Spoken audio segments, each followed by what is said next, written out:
Assalamu alaikum wa rahmatullah. Bismillah, alhamdulillah, wa salatu wa salamu ala rasulina wa ba'ad.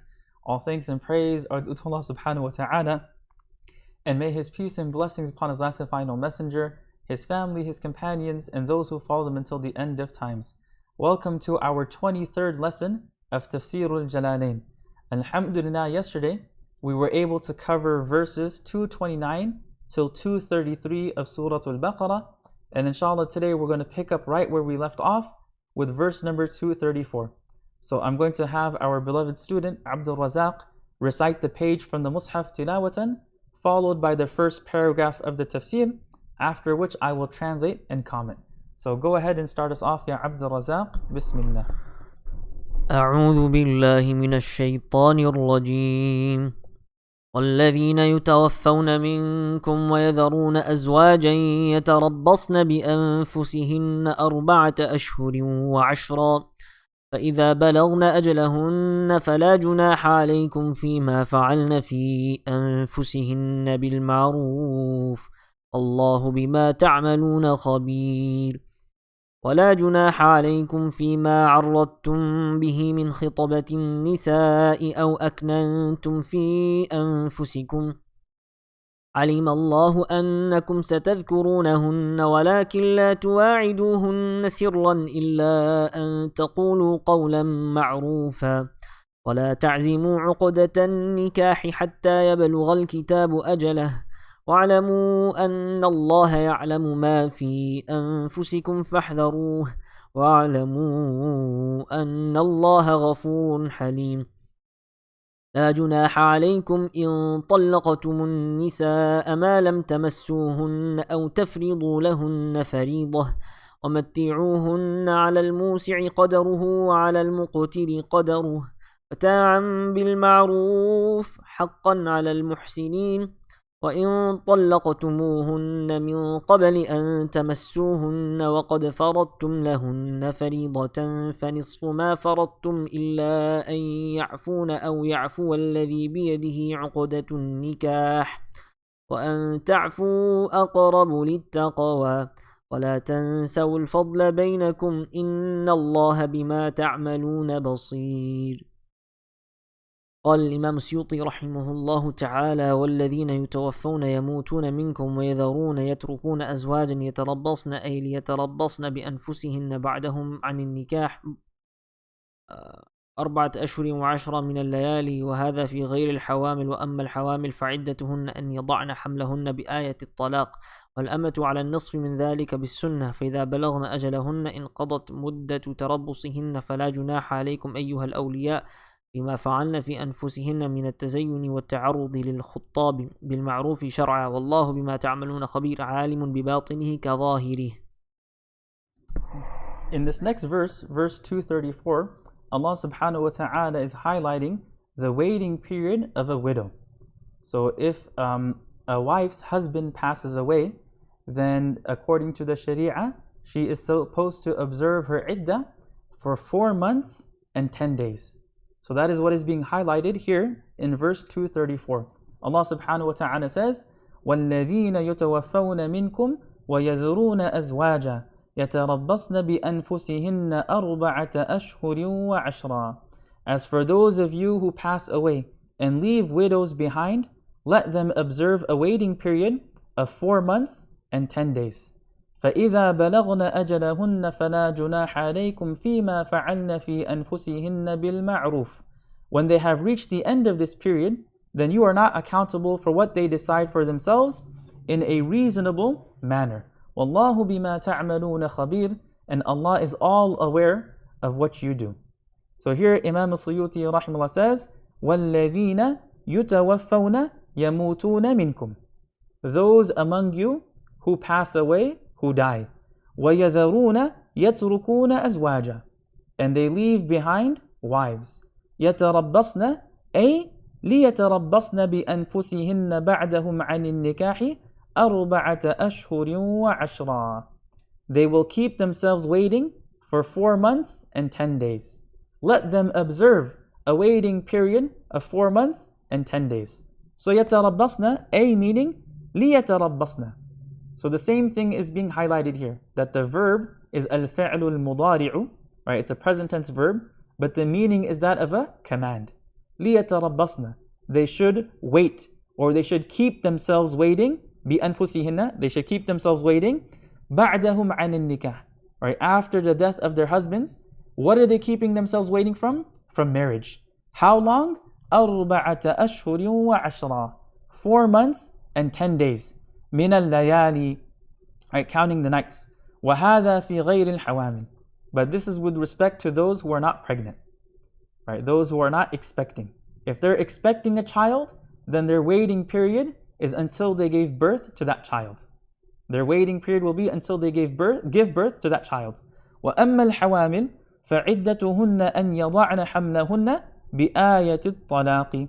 Right? As for those women who are pregnant, then their waiting period, when they're widows, is until they give birth, according to the verse in Surah Al-Talaq. وَأُولَاتُ الْأَحْمَالِ أَجَلُهُنَّ أَن يَضَعْنَ حَمْلَهُنَّ. That those who are expecting, their waiting period is until they give birth. وَالْأَمَةُ عَلَى النِّصْفِ مِنْ ذَلِكَ بِالسُّنَّةِ. And according to the sunnah, according to the teachings of the Prophet ﷺ, we learn that a slave woman, right, if her husband passes away and she becomes a widow, then her waiting period is half of that, meaning 2 months and 5 days. 2 months and 5 days. So Allah subhanahu wa ta'ala very explicitly, clearly mentions that the iddah, the waiting period for a widow, is 4 months and 10 days. فَإِذَا بَلَغْنَ أَجَلَهُنَّ إِنْقَضَتْ مُدَّةُ تَرَبُّصِهِنَّ. Once their iddah comes to an end, once their waiting period has reached the end, right? إِنْقَضَتْ مُدَّةُ تَرَبُّصِهِنَّ. The time period for their waiting comes to an end. فَلَا جُنَاحَ عَلَيْكُمْ أَيُّهَا الْأَوْلِيَاءِ. Then there's no blame upon you, O guardians, فِيمَا فَعَلْنَ فِي أَنفُسِهِنَّ. In what they do for themselves, what they decide for themselves. مِنَ التَّزَيُّنِ. In terms of beautifying and adorning themselves. وَالتَّعَرُّضِ لِلْخُطَّابِ. And having conversations with those who are interested. Right? Having conversation with those who are proposing. Khuttab here is the plural for those who are making proposals. That there's nothing wrong with them after their iddah is completed in adorning and beautifying themselves and being present in front of those giving proposals. But bil ma'ruf. As long as they're doing it in a recognized manner, shar'an, according to the sharia, maintaining the boundaries and limits set by Allah subhanahu wa ta'ala and explained by the Prophet sallallahu alaihi wasallam. Wallahu bima ta'maluna khabir. And Allah is all aware of what you do. Alimun bi batinihi ka zahirihi. Right? He knows the internal just as He knows the external. He knows the inside of the matter as well as the outside of the matter. So Allah subhanahu wa ta'ala is all aware of what you do. Alimun. He knows bi batinihi, with its internal aspect, ka zahirihi, just like its external aspect. Now, go ahead and read the next paragraph as well. Bismillah. قال رحمه الله ولا جناح عليكم فيما عرضتم لوحتم به من خطبة النساء المتوفى عنهن أزواجهن في العدة كقول الإنسان مثلا إنك لجميلة ومن يجد مثلك ورب راغب فيك أو أكنتم أضمرتم في أنفسكم من قصد نكاحهن علم الله أنكم ستذكرونهن بالخطبة ولا تصبرون عنهن فأباح لكم التعريض ولكن لا تواعدوهن سرا أي نكاحا إلا لكن أن تقولوا قولا معروفا أي ما عرف شرعا من التعريض فلكم ذلك ولا تعزموا عقدة النكاح أي على عقده حتى يبلغ الكتاب أي المكتوب من العدة أجله بأن ينتهي واعلموا أن الله يعلم ما في أنفسكم من العزم وغيره فاحذروه أن يعاقبكم إذا عزمتم واعلموا أن الله غفور لمن يحذره أليم بتأخير العقوبة عن مستحقها. In this next verse, verse 235, Allah subhanahu wa ta'ala is continuing with some rulings and regulations related to the waiting period of a widow. So Allah subhanahu wa ta'ala says, وَلَا جُنَاحَ عَلَيْكُمْ فِي مَا عَرَّضْتُمْ بِهِ مِنْ خِطْبَةِ النِّسَاءِ أَوْ أَكْنَنْتُمْ فِي أَنفُسِكُمْ. There is no sin on you if you hint as a proposal to the women or conceal it in your hearts. Or another translation, there is no blame on you for suddenly showing interest in divorced or widowed women or for hiding the intention in your hearts. علم الله أنكم ستذكرونهن ولكن لا تواعدوهن سرا إلا أن تقولوا قولا معروفا.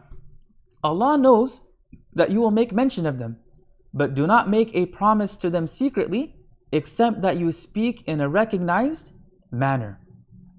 وَلَا تَعْزِمُوا عُقْدَةَ النِّكَاحِ حَتَّى يَبْلُغَ الْكِتَابُ أَجَلًا. Nor resolve upon a contract of marriage until the prescribed time is reached. وَاعْلَمُوا أَنَّ اللَّهَ يَعْلَمُ مَا فِي أَنفُسِكُمْ فَاحْذَرُوا. Be assured that Allah knows what is in your hearts, so fear Him. وَاعْلَمُوا أَنَّ اللَّهَ غَفُورٌ حَلِيمٌ. And be assured and know that Allah subhanahu wa ta'ala is the most forgiving and the most forbearing.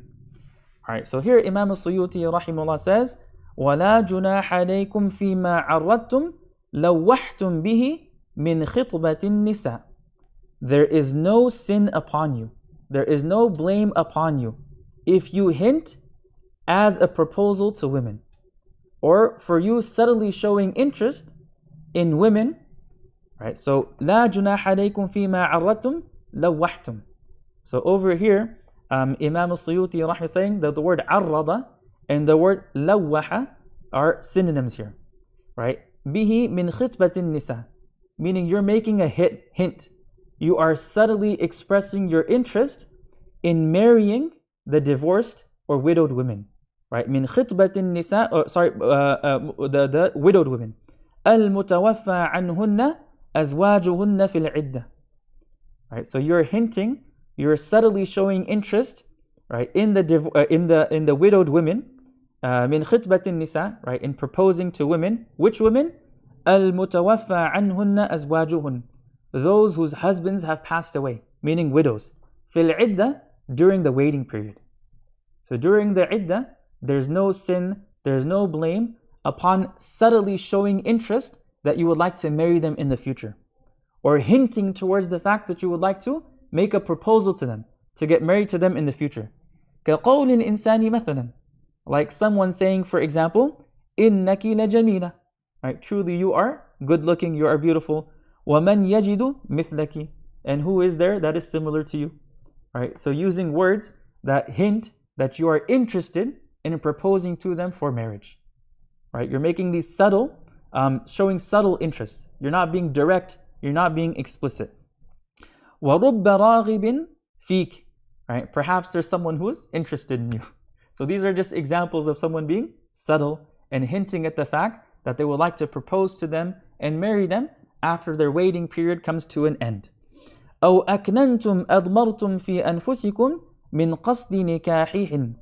And there's also nothing wrong with what you hide, right? With what you conceal in your hearts, or what you hide in your hearts. So, أَوْ أَكْنَنْتُمْ أَضْمَرْتُمْ, right? What you conceal فِي أَنفُسِكُمْ in yourselves, مِنْ قَصْدِ نِكَاحِهِنْ, in terms of your intention to marry them. So number one, there's nothing wrong with making subtle hints. And number two, there's nothing wrong with having that intention in one's hearts. عَلِمَ اللَّهُ أَنَّكُمْ سَتَذْكُرُونَهُنَّ بِالْخِطْبَةِ وَلَا تَصْبِرُونَ عَنْهُنَّ فَأَبَاحَ لَكُمُ التَّعْرِيضَ. Right? Allah knows that you're going to mention them. You're going to mention these widowed women. بِالْخِطْبَةِ. How? By proposing. وَلَا تَصْبِرُونَ عَنْهُنَّ. And you will not be able to remain patient. فَأَبَاحَ لَكُمُ التَّعْرِيضَ. So Allah subhanahu wa ta'ala has made these subtle hints permissible for you. وَلَكِنْ لَا تُوَاعِدُوهُنَّ سِرًّا إِلَّا أَن تَقُولُوا قَوْلًا مَعْرُوفًا. But do not make a promise to them secretly, except that you speak in a recognized manner. So وَلَكِنْ, but لَا تُوَاعِدُوهُنَّ سِرًّا. Right? Don't make secret promises to them. أي نكاحا. Right? Don't make the secret promise of marrying them. إِلَّا لَكِنْ أَن تَقُولُوا قَوْلًا مَعْرُوفًا. Right? Unless or except that you speak in a recognized manner. مَا عُرِفَ شَرْعًا مِنَ التَّعْرِيدِ فَلَكُمْ ذَلِكَ. Meaning you can do what was mentioned before.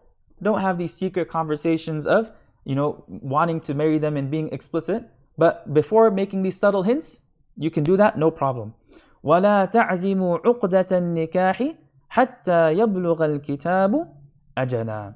And don't resolve upon a contract of marriage until the prescribed time is reached, meaning until their iddah, until their waiting period comes to an end. So وَلَا تَعْزِمُوا عُقْدَةَ النِّكَاحِ أي عَلَى عَقْدِهِ. Do not make a firm resolve, do not make a firm decision upon the contract of marriage حَتَّى يَبْلُغَ الْكِتَابُ أي الْمَكْتُوبُ مِنَ الْعِدَّةِ, until the prescribed time of the waiting period, أجل, reaches its time, بأن ينتهي, by coming to an end. وَاعْلَمُوا أَنَّ اللَّهَ يَعْلَمُ مَا فِي أَنفُسِكُمْ, and be assured that Allah knows what is in your hearts. مِنَ الْعَزْمِ وَغَيْرِهِ, in terms of your firm resolve, your intention, and other than that. فَاحْذَرُوهُ, so fear Him. Right? Fear Him, be mindful of Him, beware of Him. أَنْ يُعَاقِبَكُمْ إِذَا عَزَمْتُمْ, and what should you be afraid of? That He will punish you if you make this firm resolve and you don't follow this particular rule and injunction. وَاعْلَمُوا أَنَّ اللَّهَ غَفُورٌ, and know that Allah subhanahu wa ta'ala is most forgiving. لِمَنْ يَحْذَرُهُ, right? لِمَنْ يَحْذَرُهُ, for the one who fears Him. وَحَلِيمٌ, most forbearing. بِتَأْخِيرِ الْعُقُوبَةِ عَنْ مُسْتَحِقِّهَا, by delaying the punishment for the one who deserves it. So again, this particular verse, verse number 235, is also related to some rulings and injunctions that have to do with a widow. And that is when she's on her iddah. When the widow is observing her iddah, it is permissible for potential suitors to make subtle hints, to express interest that they would like to get married to them after their iddah comes to an end. But they should not be explicit, nor should they make a firm resolve to do so while she's still on her waiting period. Now go ahead and read the next paragraph as well. Bismillah.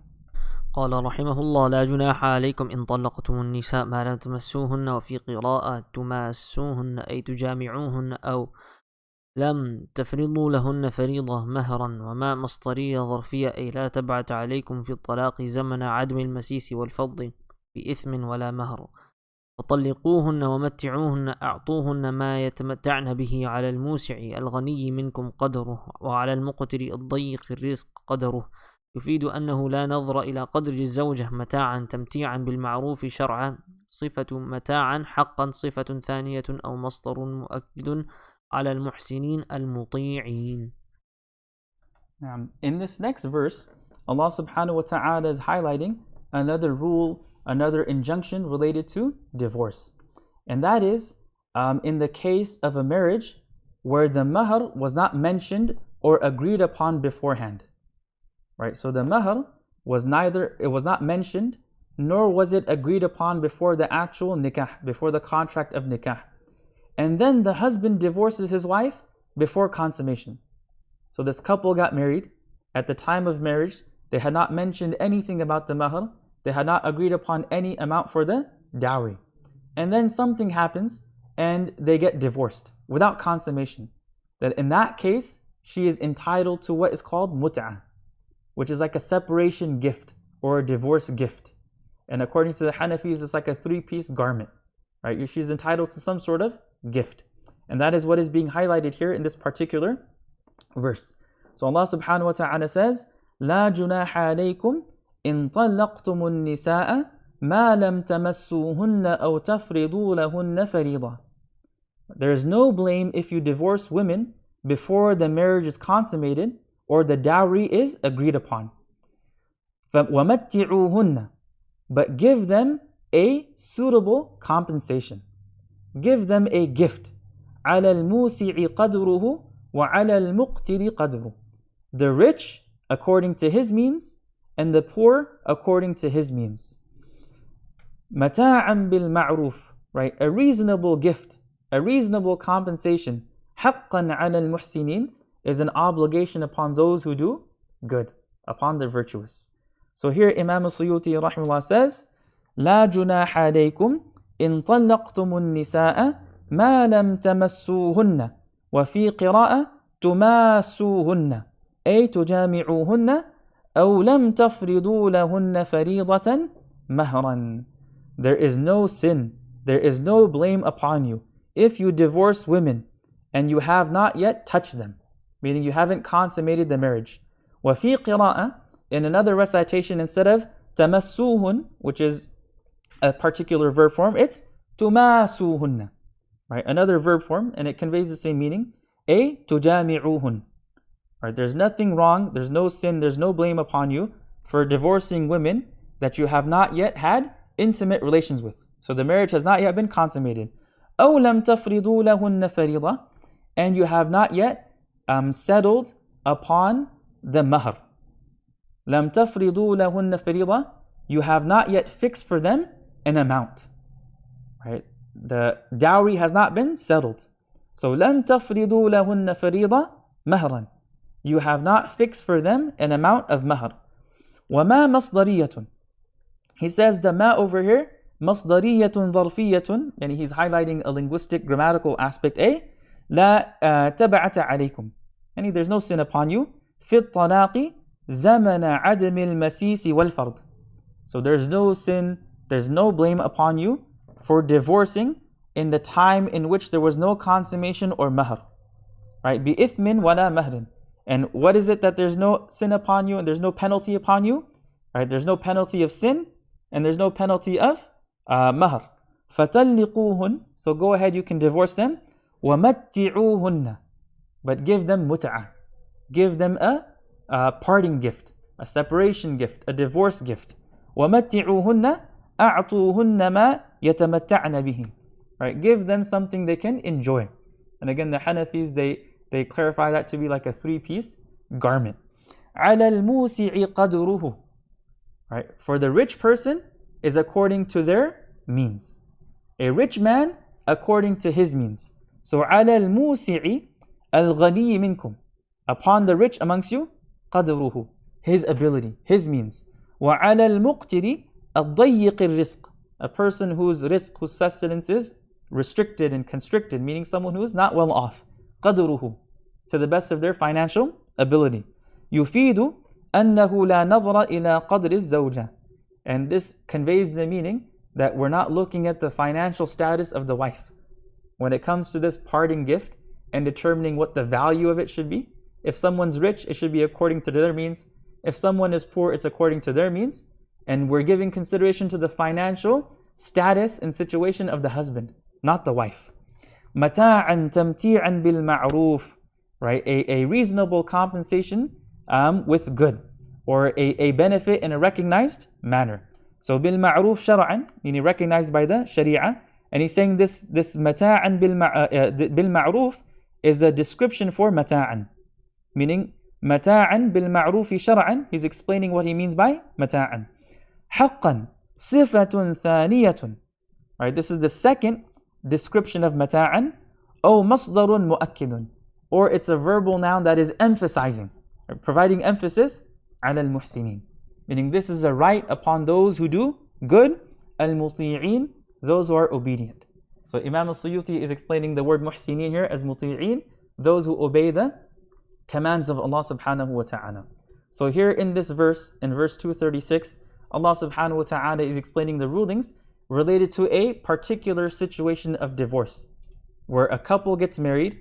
At the time of marriage, the amount of mahr was not agreed upon, it was not mentioned, it was not decided. And then something happens, and the husband divorces his wife before consummation. So now she's entitled to mut'ah, this parting gift, this separation or divorce gift. Go ahead and read for us the next paragraph as well, Ya Abdul Razak. Bismillah.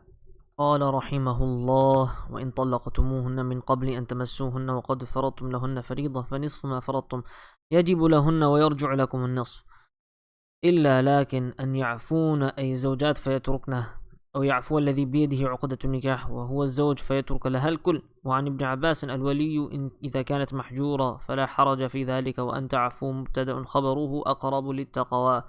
ولا تنسوا الفضل بينكم أي أن يتفضل بعضكم على بعض، إن الله بما تعملون بصير فيجازيكم به. Now in this verse, verse 237, Allah subhanahu wa ta'ala is now highlighting a different case, a different scenario of divorce. And that is that the couple gets married and they had agreed upon an amount of mahr. So the couple got married, they had agreed upon a specific amount of mahr, and then after the marriage something happens and it ends in a divorce, and the divorce happens before consummation. So in that scenario, in that case, she's entitled to half of the agreed upon mahr. So again, a couple gets married, they had discussed the mahr beforehand, and they agreed upon a particular value. Let's just say hypothetically they agreed upon $5,000. They got married, and then something happened, and a divorce takes place before consummation. So now she will be entitled to half of that. She will get $2,500. And that is what Allah subhanahu wa ta'ala is explaining here in this particular verse. So Allah subhanahu wa ta'ala says, وَإِن طَلَّقْتُمُوهُنَّ مِن قَبْلِ أَن تَمَسُّوهُنَّ وَقَدْ فَرَضْتُمْ لَهُنَّ فَرِيضَةً فَنِصْفُ مَا فَرَضْتُمْ إِلَّا أَن يَعْفُونَ أَوْ يَعْفُوَ الَّذِي بِيَدِهِ عُقْدَةُ النِّكَاحِ وَأَن تَعْفُوا أَقْرَبُ لِلتَّقْوَى وَلَا تَنْسَوُا الْفَضْلَ بَيْنَكُمْ إِنَّ اللَّهَ بِمَا تَعْمَلُونَ بَصِيرٌ. If you divorce them before you have touched them, meaning before consummation, while you have already fixed for them an amount of mahr, then there is one half of what you have fixed, unless they, meaning the women, forgive, or forgives the one in whose hand lies the marriage tie, and it is closer to taqwa that you forgive. And do not forget to be graceful to one another. Surely Allah is watchful of what you do. So Imam Suyuti rahimahullah says, وَإِن طَلَّقْتُمُوهُنَّ, and if you divorce them, مِن قَبْلِ أَن تَمَسُّوهُنَّ, before having touched them, meaning before consummation, وَقَدْ فَرَضْتُمْ لَهُنَّ فَرِيضَةً, and you had already fixed the amount of mahr, فَنِصْفُ مَا فَرَضْتُمْ, then they are entitled to half of what you fixed. For them is half of what you had fixed. فَنِصْفُ مَا فَرَضْتُمْ يَجِبُ لَهُنَّ, right? يَجِبُ لَهُنَّ becomes mandatory for them. They're entitled to it. That is their right. وَيَرْجِعُ لَكُمْ النِّصْفُ, and you will get half of it back. So they are entitled basically to half of that fixed mahr. إِلَّا, lakin, however, أَن يَعْفُونَ, unless they forgive, unless the wives forgive. Meaning they say, we don't even want that, and they give up that right. الزَّوْجَاتِ, unless the wives forgive what they're entitled to, which is the half of the mahr, فَيَتْرُكْنَهُ, and they leave it. أَوْ يَعْفُ الَّذِي بِيَدِهِ عُقْدَةُ النِّكَاحِ, or the one in whose hand lies the tie of marriage forgives it. Meaning the husband says, you know what, forget it, you can just have the full mahr. I don't care. Right? And he does it out of the kindness of his heart, no problem. أَوْ يَعْفُ الَّذِي بِيَدِهِ عُقْدَةُ النِّكَاحِ وَهُوَ الزَّوْجِ, who is the one that has the tie of marriage in his hand? Because he has the right to divorce, it is the husband. فَيَتْرُكَ لَهَا الْكُلِّ, so he leaves the entire mahr for her.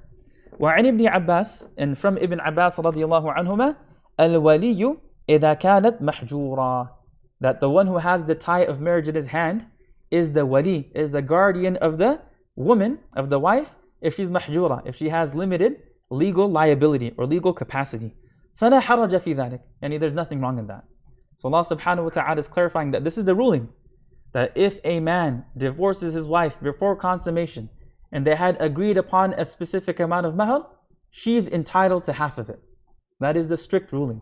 But if she forgives that, no problem. And if he forgives and gives the complete mahr, no problem. وَأَن تَعْفُوا أَقْرَبُ لِلتَّقْوَى, and Allah subhanahu wa ta'ala says forgiving is nearer, is closer to God consciousness. So وَأَن تَعْفُوا مُبْتَدَى, he says grammatically speaking this is the subject, خَبْرُهُ is predicate, أَقْرَبُ لِلتَّقْوَى is closer to righteousness, to God consciousness. وَلَا تَنْسَوُا الْفَضْلَ بَيْنَكُمْ. So basically, Allah subhanahu wa ta'ala gives us the ruling, and He's encouraging ihsan. He's encouraging both parties to have an attitude of pardon and forgiveness and overlooking people's faults and mistakes. وَلَا تَنْسَوُا الْفَضْلَ بَيْنَكُمْ, and don't forget to be graceful to one another. Even though you're going through a divorce and conflict and you're separating, do not forget to be graceful towards one another. Don't forget kindness among yourselves. أن يتفضل بعضكم على بعض. Right? Don't forget your favors towards one another or your grace and kindness towards each other. إن الله بما تعملون بصير. Surely Allah is all watchful of what you do. فيجازيكم به, and He will repay you for it. If you forgive and pardon, Allah subhanahu wa ta'ala will forgive and pardon you. So go ahead and read the next page for us of the Mus'haf, tilawatan, followed by that first paragraph of the Tafsir. Bismillah. حافظوا على الصلوات والصلاة الوسطى وقوموا لله قانتين فإن خفتم فرجالا أو ركبانا فإذا أمنتم فاذكروا الله كما علمكم ما لم تكونوا تعلمون والذين يتوفون منكم ويذرون أزواجا وصية لأزواجهم متاعا إلى الحول غير إخراج فإن خرجن فلا جناح عليكم فيما فعلن في أنفسهن من معروف الله عزيز حكيم وللمطلقات متاع بالمعروف حقا على المتقين كذلك يبين الله لكم آياته لعلكم تعقلون ألم تر إلى الذين خرجوا من ديارهم وهم ألوف حذر الموت فقال لهم الله موتوا ثم أحياهم إن الله لذو فضل على الناس ولكن أكثر الناس لا يشكرون وقاتلوا في سبيل الله واعلموا أن الله سميع عليم من ذا الذي يقرض الله قرضا حسنا فيضاعفه له أضعافا كثيرة الله يقبض ويبسط وإليه ترجعون قال رحمه الله حافظوا على الصلوات الخمس بأدائها في أوقاتها والصلاة الوسطى هي العصر أو الصبح أو الظهر أو غيرها أقوال وأفردها بالذكر لفضلها وقوموا لله في الصلاة قانتين قيل مطيعين لقوله صلى الله عليه وسلم كل قنوت في القرآن فهو طاعة رواه أحمد وغيره وقيل ساكتين لحديث زيد بن أرقم كنا نتكلم في الصلاة حتى نزلت فأمرنا بالسكوت ونهينا عن الكلام رواه الشيخان فإن خفتم من عدو أو سيل أو سبع فرجالا جمع راجل أي مشاة صلوا أو ركبانا جمع راكب أي كيف أمكن مستقبل القبلة أو غيرها ويومأ بالركوع والسجود فإذا أمنتم من الخوف فاذكروا الله أي صلوا كما علمكم ما لم تكونوا تعلمون قبل تعليمه من فرائضها وحقوقها والكاف بمعنى مثل وما موصولة أو مصدرية. In this verse, Allah subhanahu wa ta'ala says, حافظوا على الصلوات والصلاة الوسطى وقوموا لله قانتين. Take due care of all the prayers and the middle prayer and stand before Allah in total devotion. Another translation, observe the prayers, especially the middle prayer, and stand in true devotion to Allah. حافظوا على الصلوات الخمس. Safeguard, protect, observe, take care of the 5 obligatory prayers. بأدائها في أوقاتها, by performing them at their respective times. Right, by performing them at their proper times. وَالصَّلَاةِ الْوُسْطَى, especially the middle prayer. هي العصر, and now when it comes to the tafsir or the explanation or identifying the middle prayer, there are several aqwal. There are several opinions, but the majority opinion that it is referring to Salatul Asr. So هي العصر, it is Asr prayer. أو الصبح, or Fajr prayer. أو الظهر, Dhuhr prayer. أو غيرها, or other than it. There's actually aqwal, there's opinions for all 5, because each of them can be a middle prayer. Because since there's 5, whichever one you pick, it ends up being in the middle. But most commentators, based off of riwayat and statements of companions, they agree that it's referring to Salatul Asr. And the reason why it's been highlighted, according to some commentators, is that it's the prayer that's in the middle of the day. It's during the time when people are, finishing up their busy work of the day, and they're exhausted and they're tired, and they're on their way home, and they might get occupied and busy, and it's easy to forget about it. So Allah subhanahu wa ta'ala says, especially safeguard, protect, perform, observe Salatul Asr. All 5 prayers, more emphasis on Salatul Asr. Aqwal. Right, there's several opinions here regarding what that middle prayer is. وَأَفْرَدَهَا بِالذِّكْرِ لِفَضْلِهَا, and it's been mentioned specifically. Right, it has been mentioned specifically by itself because of its virtue. وَقُومُوا لِلَّهِ فِي الصَّلَاةِ قَانِتِينَ, and stand for Allah subhanahu wa ta'ala in prayer, in devotion. Right? وَقُومُوا لِلَّهِ, stand for Allah. فِي الصَّلَاةِ, in prayer, قَانِتِينَ, obedience, devotion. قِيلَ مُطِيعِينَ, it is said that قَانِتِينَ means مُطِيعِينَ, in obedience. لِقَوْلِهِ صلى الله عليه وسلم, because of the statement of the Prophet صلى الله عليه وسلم, كُلُّ قُنُوتٍ فِي الْقُرْآنِ, every time the word qunut is mentioned in the Quran, فهو طاعة. It's referring to obedience. رواه أحمد وغيره. This has been narrated by Imam Ahmad rahimahullah and others as well. وقيل ساكتين. Right, stand for Allah subhanahu wa ta'ala in prayer, silent, right, in devotion, in total devotion. لحديث زيد بن أرقم, because of the hadith of Zayd ibn Arqam radiallahu an, says كنا نتكلم في الصلاة. We used to speak in prayer حتى نزلت, and until it was revealed وقوموا لله قانتين فأمرنا بالسكوت. So we were commanded to remain silent. ونهينا عن الكلام, and we were prohibited from speaking. Now, for those of you who don't know, prayer as we pray it today went through a gradual process of development and evolution. It went through different stages. And in the earlier days of Islam, it was permissible for people to speak and talk in prayer. And then slowly over time, the rules of prayer became more defined and more specific and more limited. Until the prayer that we have today is the final method in which the Prophet ﷺ performed his ritual, devotional act of worship. So one explanation of qanitin is silently, and the other is in obedience and devotion. Rawahu Shaykhan, this hadith of Zayd ibn Arqam is narrated by al-Bukhari and Muslim. فَإِنْ خِفْتُمْ فَرِجَالًا أَوْ رُكْبَانًا. But if you are in fear, if you are in danger, then pray on foot or riding. فَإِذَا أَمِنْتُمْ فَاذْكُرُوا اللَّهَ كَمَا عَلَّمَكُمْ مَا لَمْ تَكُونُوا تَعْلَمُونَ. But when you are in peace, when you are safe, recite Allah's name as He has taught you what you did not know. So فَإِنْ خِفْتُمْ مِنْ عَدُوٍ, right? If you fear or if you are afraid of an enemy, أو سيل, a flood, أو سبع, a predatory animal, فَرِجَالًا, then pray on foot. رِجَال جَمْعُ راجٍ. Right, the word rijal here is the plural of the word rajin, one who's on foot. A mushatan, pray on foot while walking. Sallu, pray. Aw rukbanan, while riding. Jam'u rakib, it's the plural of the word rakib, one who's riding an animal, a conveyance. A kayfa amkan. He says the meaning that's being conveyed is if you are in a legitimate state of fear, whatever the cause of that fear may be, then pray however you can. Kayfa amkan, however is possible. But مستقبل القبلة أو غيرها, facing the qibla or not. ويومأ بالركوع والسجود, and in that context you can just gesture, you can use head movements for ruku' and sajda. For ruku' you will bow your head down a little bit, and for sajda you will bow down even lower.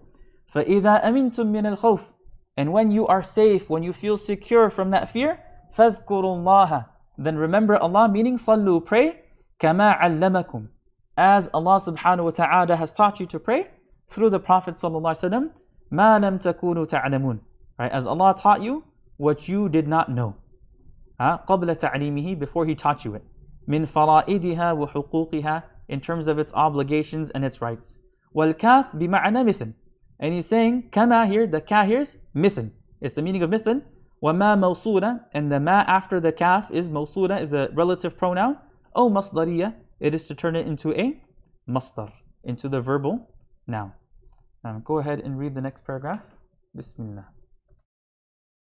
قال رحمه الله: والذين يتوفون منكم ويذرون أزواجا فليوصوا وصية، وفي قراءة بالرفع أي عليهم لأزواجهم ويعطوهن متاعا ما يتمتعن به من النفقة والكسوة إلى تمام الحول من موتهم الواجب عليهن تربص غير إخراج حال، أي غير مخرجات من مسكنهن، فإن خرجن بأنفسهن فلا جناح عليكم يا أولياء الميت بما فعلن في أنفسهن من معروف شرعا كالتزين وترك الإحداد وقطع النفقة عنها، والله عزيز في ملكه حكيم في صنعه. والوصية المذكورة منسوخة بآية الميراث، وتربص الحول بآية 4 أشهر و10 السابقة المتأخرة في النزول، والسكنة ثابتة لها عند الشافعي.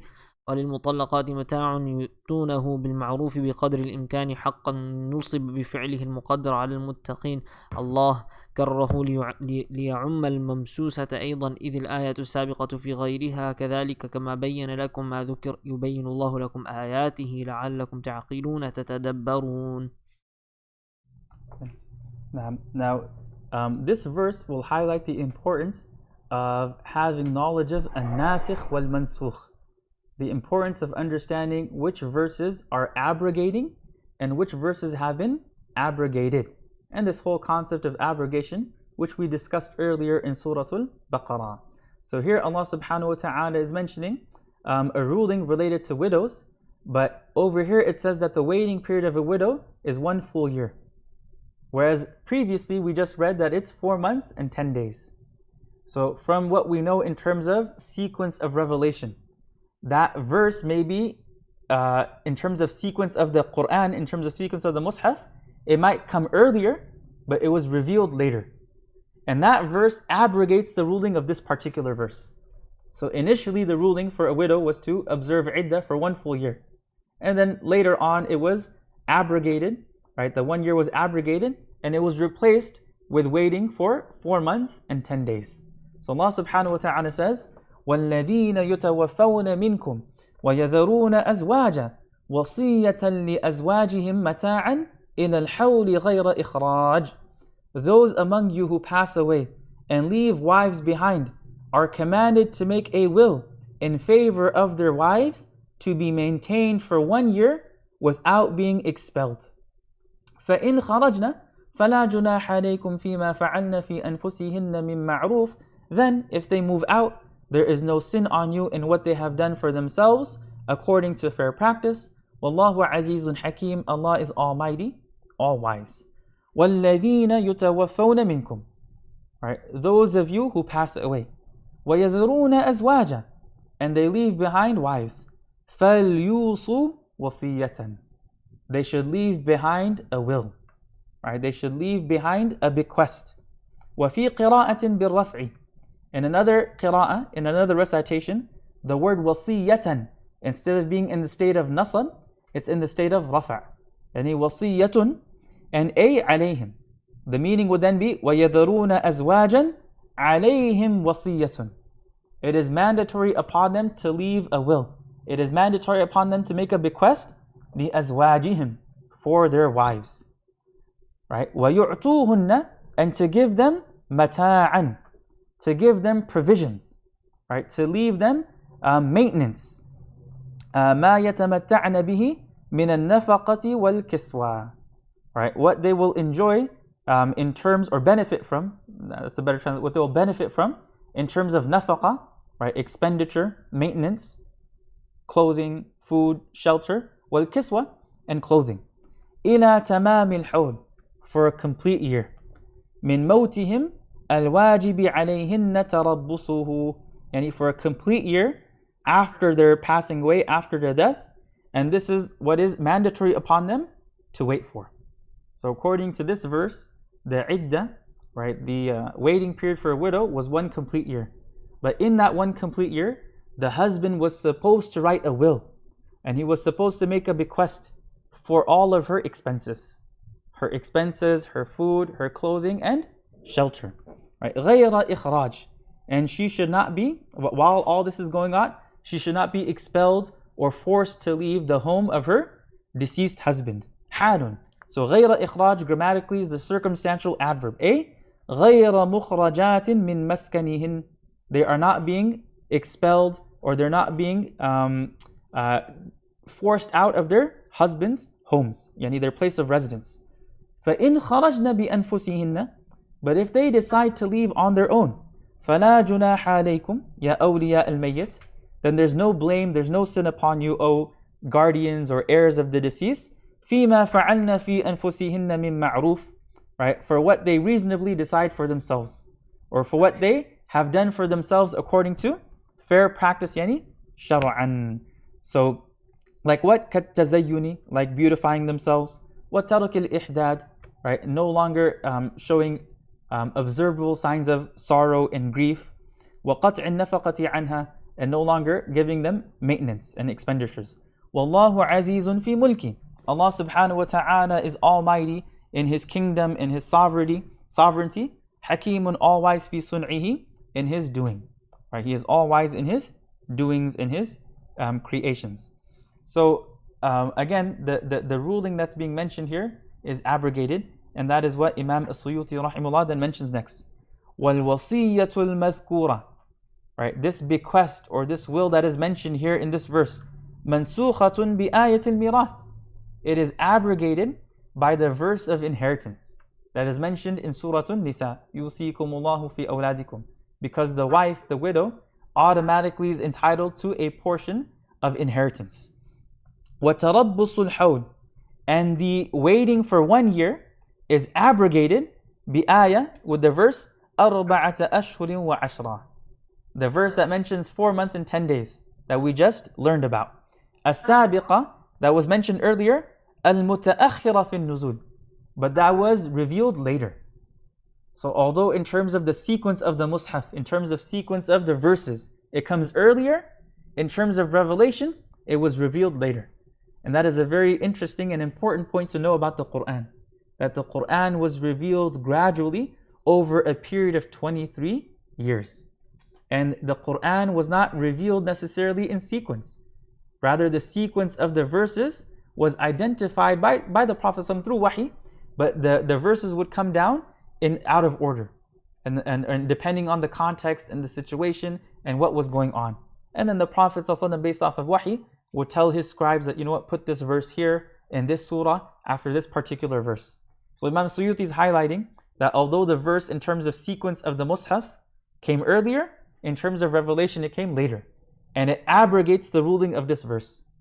So this verse, the ruling here is abrogated, and it's abrogated by the one that mentions the waiting period is 4 months and 10 days. نعم. والسكنة ثابتة لها عند الشافعي, and according to Imam al-Shafi'i, the widow is also entitled to sukna, residence. And this is also the position of the Hanafis, that a widow is entitled to that place of residence, and she should not be made to move out until the waiting period is complete. Now Allah subhanahu wa ta'ala returns very briefly to the topic of divorce, and He says, وَلِلْمُطَلَّقَاتِ مَتَاعٌ بِالْمَعْرُوفِ حَقًّا عَلَى الْمُتَّقِينَ, that divorced women deserve a benefit according to fair practice, being an obligation on the God-fearing, meaning reasonable provisions must be made for divorced women, a duty on those who are mindful of Allah. Right, so وَلِلْمُطَلَّقَاتِ مَتَاعٌ يُعْطُونَهُ, that for divorced women is a gift that should be given to them, بِالْمَعْرُوفِ, with goodness, بِقَدْرِ الْإِمْكَانِ, according to one's abilities and possibilities, right? According to one's ability. حَقًّا نُصِبَ بِفَعْلِهِ الْمُقَدَّرِ, right? The reason why this is mansub is he's saying that there's a inferred verb here. And حَقًّا حَقًّا عَلَى الْمُتَّقِينَ, upon those who are conscious and mindful Allah of Allah. كَرَّرَهُ, Allah subhanahu wa ta'ala repeats the statement, لِيَعُمَّ الْمَمْسُوسَةَ أَيْضًا, to include the woman with whom marriage has been consummated as well. That if earlier the ruling was that if the marriage is not consummated and the mahr was not decided, she should be given mut'ah, right? This parting gift. Allah is saying that, or here Imam Suyuti is saying, it's being repeated to highlight that in normal cases of divorce, even after consummation, they should also be given some sort of parting gift. إِذْ الْآيَةُ السَّابِقَةُ فِي غَيْرِهَا, because the previous verse was regarding women with whom the marriage had not been consummated. كَذَلِكَ يُبَيِّنُ اللَّهُ لَكُمْ آيَاتِ لَعَلَّكُمْ تَعْقِلُونَ, this is how Allah makes His verses clear to you so that you may understand. So كَذَلِكَ, right, this, كَمَا بَيَّنَ لَكُمْ مَا ذُكِرَ, just as Allah subhanahu wa ta'ala has clarified and explained what has been mentioned, يُبَيِّنُ اللَّهُ لَكُمْ آيَاتِ, this is how Allah subhanahu wa ta'ala makes His verses clear to you, لَعَلَّكُمْ تَعْقِلُونَ, so that you may understand, تَتَدَبَّرُونَ, so that you may think, ponder, and reflect. Now, go ahead and read the next paragraph as well. Bismillah. قال رحمه الله: ألم ترى استفهام تعجيب وتشويق إلى استماع ما بعده، أن ينتهي علمك إلى الذين خرجوا من ديارهم وهم ألوف 4 أو 8 أو 10 أو 30 أو 40 أو 70 ألفا، حذر الموت مفعول له، وهو قوم من بني إسرائيل وقع الطاعون ببلادهم ففروا، فقال لهم الله موتوا فماتوا، ثم أحياهم بعد 8 أيام أو أكثر بدعاء نبيهم إذ قيل بكسر المهملة والقاف وسكون الزاي فعاشوا دهرا عليهم أثر الموت لا يلبسون ثوبا إلا عاد كالكفن واستمرت في أسباطهم إن الله لذو فضل على الناس ومنه إحياء هؤلاء ولكن أكثر الناس هم الكفار لا يشكرون والقصد من ذكر خبر هؤلاء تشجيع المؤمنين على القتال ولذا عطف عليه. Now here Allah subhanahu wa ta'ala is referring to an event that occurred in the past. And this is part of the subject matter and themes and topics of the Quran. That Allah subhanahu wa ta'ala relates stories of past communities and past nations and past prophets and messengers. And the reason for doing so is so that we as the listeners and the audience can really study these stories, analyze them, and extract practical lessons and morals and reminders. So Allah subhanahu wa ta'ala says here, أَلَمْ تَرَ إِلَى الَّذِينَ خَرَجُوا مِنْ دِيَارِهِمْ وَهُمْ أُلُوفٌ حَذَرَ الْمَوْتِ. Have you not seen those who left their homes while they were in thousands to escape death? فَقَالَ لَهُمُ اللَّهُ مُوتُوا. And Allah subhanahu wa ta'ala said to them, be dead, die. ثُمَّ أَحْيَاهُمْ. And then He brought them back to life. إِنَّ اللَّهَ لَذُو فَضْلٍ عَلَى النَّاسِ وَلَكِنَّ أَكْثَرَ النَّاسِ لَا يَشْكُرُونَ. Surely Allah is gracious to people, but most of the people are not grateful. So أَلَمْ تَرَى, He says, إِسْتِفْهَامُ تَعْجِيبٍ وَتَشْوِيقٍ إِلَى اسْتِمَاعِ مَا بَعْدَهُ. أَلَمْ تَرَى is an expression that is used to pose a question. And what is the purpose of this question? Imam al-Suyuti says, إِسْتِفْهَامُ تَعْجِيبٍ. It is a question to create amazement and wonder. وَتَشْوِيقٍ. It's a question to create excitement and interest and desire. إِلَى اسْتِمَاعِ مَا بَعْدَهُ. To listen carefully to what's being said after it. So, أَلَمْ تَرَى, right? Have you not seen? Have you not heard? Do you not know? So by asking this question, Allah subhanahu wa ta'ala, He's creating wonder and amazement, and He's creating excitement, right? He's creating this want and desire to listen carefully to what's mentioned after. A, يَنْتَهِي عِلْمُكَ. Then He highlights that tara here, it doesn't mean physical seeing. The verb ra'a, yara in the Arabic language, it means to see something with your eyes. But there's also another type of ra'yun, like an intellectual type. So He's saying here it means A, يَنْتَهِي عِلْمُكَ. Right? Do you not know? Alam tara mean don't you know? Or do you know about? Right? إِلَى الَّذِينَ خَرَجُوا مِنْ دِيَارِهِمْ. Right? Those who left their homes. Those who fled from their homes. وَهُمْ أُلُوفٌ. And they were in the thousands. And then He mentions some aqwal. Right? أَرْبَعَةُ أَوْ ثَمَانِيَةُ أَوْ عَشَرَةُ أَوْ ثَلَاثُونَ أَوْ أَرْبَعُونَ أَوْ سَبْعُونَ أَلْفًا. Right? Either 4, 8, 10, 30, 40, 70,000 aqwal. And all of these numbers they say come from Isra'iliyat. We don't know how many exactly, and knowing the exact number doesn't matter. It was just in the thousands. Right? They ran away from their homes, they fled their homes in the thousands. Why? حَذَرَ الْمَوْتِ. Running away from death, escaping death, out of fear of death. مَفْعُولٌ لَهُ. Right? This is the مَفْعُول لَهُ, which is a grammatical term. He's explaining that حَذَرَ الْمَوْتِ is playing the role of مَفْعُول لَهُ. It explains the reason why they left their homes, why they fled their homes. Why did they leave their homes? Out of fear of death. Then he explains who these people were. وَهُمْ قَوْمٌ مِّن بَنِي إِسْرَائِيلَ. Right? It was a group, it was a community from Banu Israel. وَقَطَعُونَ بِبِلَادِهِمْ. That the plague had come upon their land. Right? A plague had come upon them. فَفَرُّوا. So they ran away. Right? Other narratives mention that it was referring to a community of Banu Israel that was commanded to fight the oppressors, and instead of fighting they all ran away. And the aqwal, all of this is from Isra'iliyat. We don't really know what the exact context or the exact historical story is referring to. But what we do know is what the Quran is mentioning explicitly, that thousands of people had fled from their homes out of fear of death, thinking that if they run away they could escape death, that they could escape it and run away from it.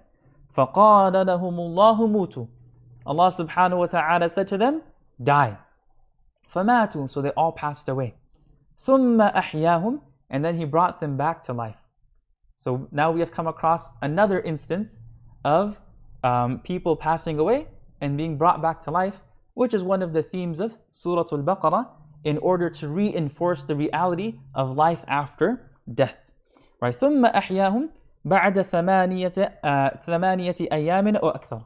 Allah subhanahu wa ta'ala brought them back to life after 8 days or more. بِدُعَاءِ نَبِيِّهِمْ حِزْقِيلٍ. Right? Through the supplication of their prophet Hizqil, which is one of the prophets that was sent to Banu Israel. بِكَسْرِ الْمُهْمَلَةِ وَالْقَافِ وَسُكُونِ الزَّاي.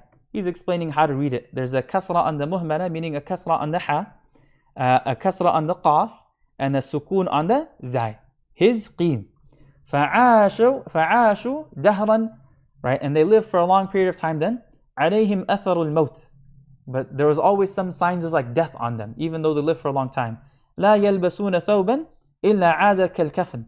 Right? Whenever they would wear a garment, it would like turn out to be something like a funeral shroud. وَاسْتَمَرَّتْ فِي أَسْبَاطِهِمْ. And this athar of mawth continued in their offspring. And again, all these extra details are taken from Isra'iliyat. Allahu a'lam bisawabiha. Allah knows if they're true or not. إِنَّ اللَّهَ لَذُو فَضْلٍ عَلَى النَّاسِ. Right? Truly Allah is ever bountiful to humanity. Right? Allah is gracious to people. إِنَّ اللَّهَ لَذُو فَضْلٍ عَلَى النَّاسِ وَمِنْهُ إِحْيَاءُ هَؤُلَاءِ.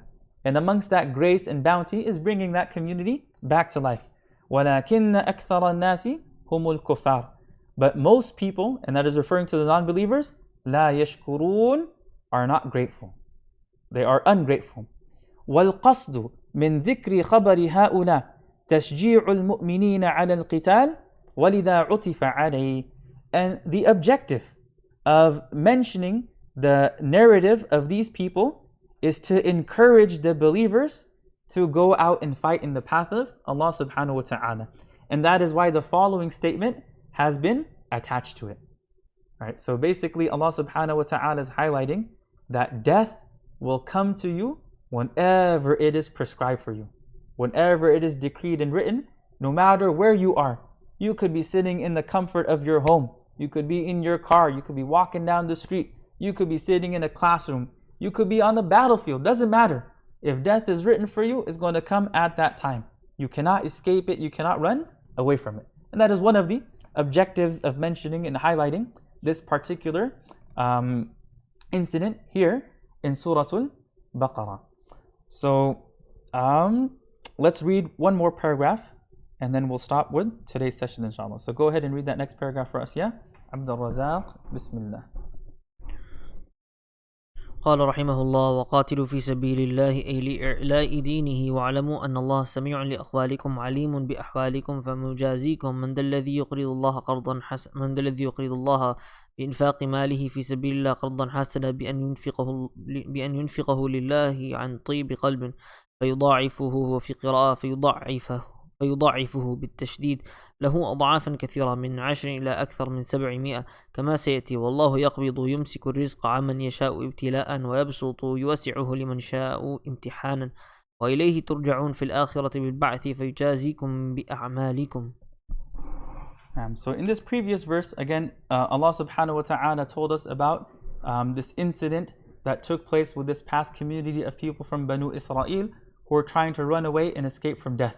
And then Allah subhanahu wa ta'ala tells the believers, وَقَاتِلُوا فِي سَبِيلِ اللَّهِ وَاعْلَمُوا أَنَّ اللَّهَ سَمِيعٌ عَلِيمٌ. Fight in the way of Allah and know that Allah subhanahu wa ta'ala is all hearing, all knowing. وَقَاتِلُوا فِي سَبِيلِ اللَّهِ أي لِإِعْلَاءِ دِينِهِ. And fight in the way of Allah, meaning to elevate His way of life, to elevate His religion, Deenul Islam. وَاعْلَمُوا أَنَّ اللَّهَ سَمِيعٌ لِأَقْوَالِكُمْ. And know that Allah subhanahu wa ta'ala is all hearing of your statements. Alimun, all knowing, bi-ahwalikum, of your conditions and your states.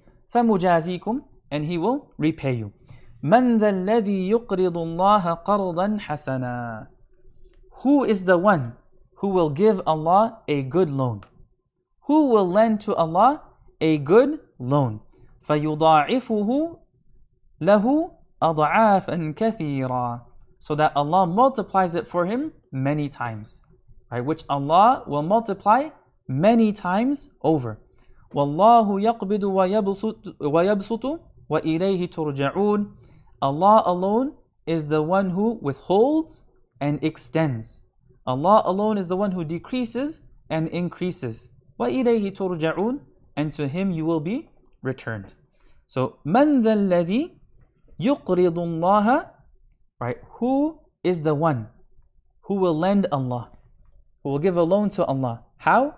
بِإِنْفَاقِ مَالِهِ فِي سَبِيلِ اللَّهِ, by spending their wealth in the path of Allah. قَرْضًا حَسَنًا, a good loan. بِأَنْ يُنْفِقَهُ لِلَّهِ, by spending it for Allah subhanahu wa ta'ala. عَنْ طِيبِ قَلْبٍ, with being content, happily, without any hesitation, right? With purity of the heart. فَيُضَاعِفُهُ لَهُ أَضْعَافًا كَثِيرًا, so that Allah multiplies it for him many times. فَيُضَاعِفُهُ, وَفِي قِرَاءة, in another recitation, فَيُضَاعِفُهُ بِالتَّشْدِيد, right? Meaning one of the qira'ahs, one of the recitations is verb form number 3, and the other is verb form number 2. One is from Babul Mufa'ala, and the other is from Babul Taf'il. لَهُ أَضْعَافًا كَثِيرًا, He will multiply for him many times over. مِنْ عَشْرٍ, right? 10 times more. إِلَى أَكْثَرْ مِنْ 700, to 700 times more. Right? كَمَا سَيَأْتِي, as is going to come in Surah Al-Baqarah as well. وَاللَّهُ يَقْبِضُ وَيَبْسُطُ, Allah subhanahu wa ta'ala is the one who withholds and the one who gives, extends. So وَاللَّهُ يَقْبِضُ يُمْسِكُ الرِّزْقَ عَمَّنْ يَشَاءُ, Allah subhanahu wa ta'ala is the one who withholds rizq, who withholds provisions and sustenance from whomever He wills, ibtila'an, as a trial, as a test. وَيَبْسُطُ, and He is also the one who extends and increases. يُوَسِّعُهُ, right? Who extends and increases and expands people's wealth for whomsoever He wills, imtihanan, as a test. So both of these are tests from Allah subhanahu wa ta'ala. Right? Going through financial adversity, going through financial difficulties, and living a life of poverty is a type of test. It's a test of a person's sabr. But living a life of prosperity, being given a lot of wealth and material success, is also imtihan. It's a test of a person's shukr, of their gratitude. وَإِلَيْهِ تُرْجَعُونَ, and to Him you will be returned. فِي الْآخِرَةِ بِالْبَعْثِ, in the hereafter through resurrection. فَيُجَازِيكُمْ بِأَعْمَالِكُمْ, and Allah subhanahu wa ta'ala will repay you with your deeds. And for those who do good, they'll receive good.